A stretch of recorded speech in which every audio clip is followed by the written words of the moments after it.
Good morning, Dopey, and welcome to another episode of Good Morning, Dopey.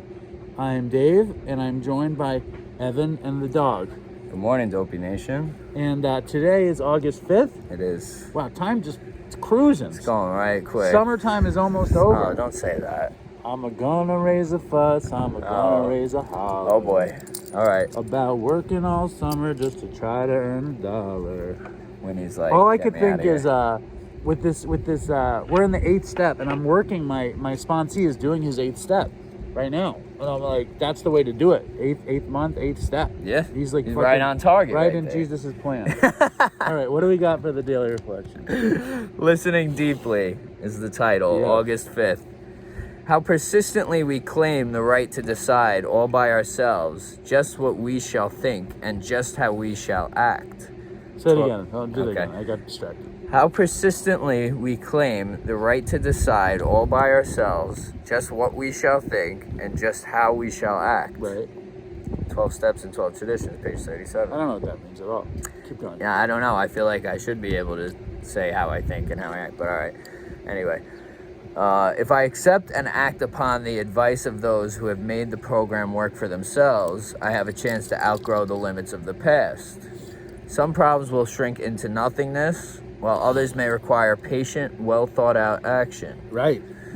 Listening deeply when others share can develop intuition in handling problems which arise unexpectedly. Right.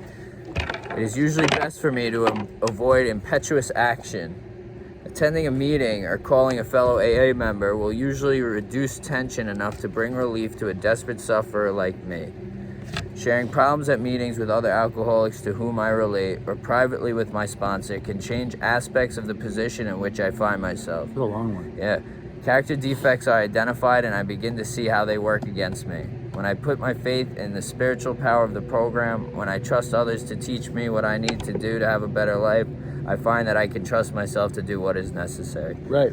Bless you. Thank you. You allergic to the dog? No. Good. Yeah, so I mean, this is just Yeah, for take me. a stab at this one. For me, I think it's just, utilizing the program and listening to what other people have to say, which I wasn't willing to do until my life was fucked enough that I was like, all right, like, I don't know how to do shit in my life. So just, you guys look happy, so maybe you tell me what you did, and I guess I'm going to do that because I'm miserable. That's pretty much what it was, what I took out of it. Willingness is like the greatest thing in the world. Yeah. Like for me, honesty, open-mindedness, and willingness. For me, willingness trumps the other two. It's like. Well, I think the other two rely on your willingness. Right. Exactly. Depend on the fact It's of like your that old willingness. thing. It's like you found a genie in a bottle, and you get 3 wishes. Like, what's your first wish? It's always to get 1,000 wishes. Right. So it's Yes. like willingness is that wish.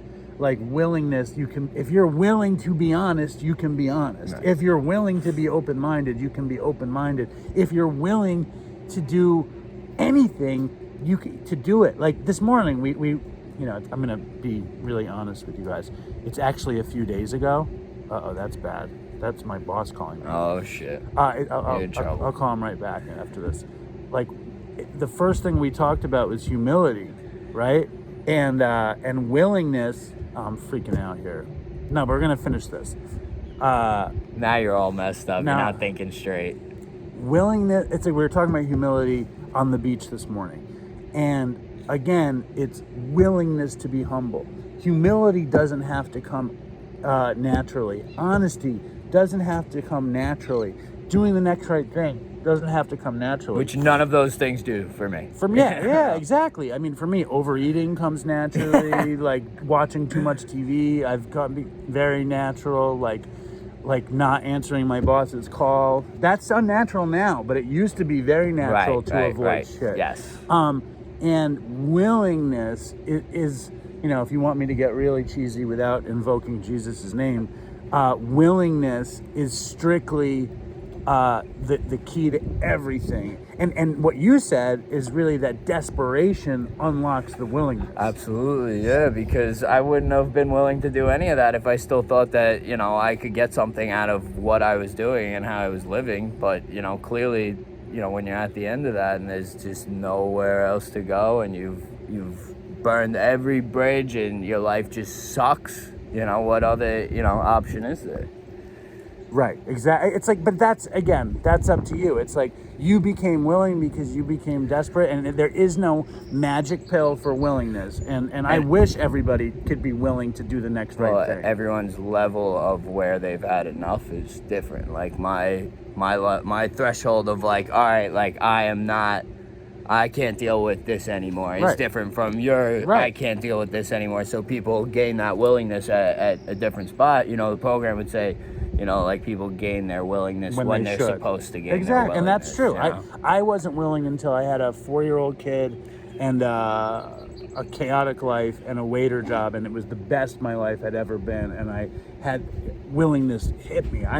I didn't. I mean, I guess you collide with willingness. Yeah. But it's an amazing thing. But I wish everybody willingness. I got to call Katz's now because what the fuck is happening there? Why are they calling? Because we have 2 gigs. Because today. you're dependable today, and they need you. That's what it is. All right, stay strong, Dopey Nation. Thank you, Evan. You got it. Fucking toodles. Fucking toodles for Chris.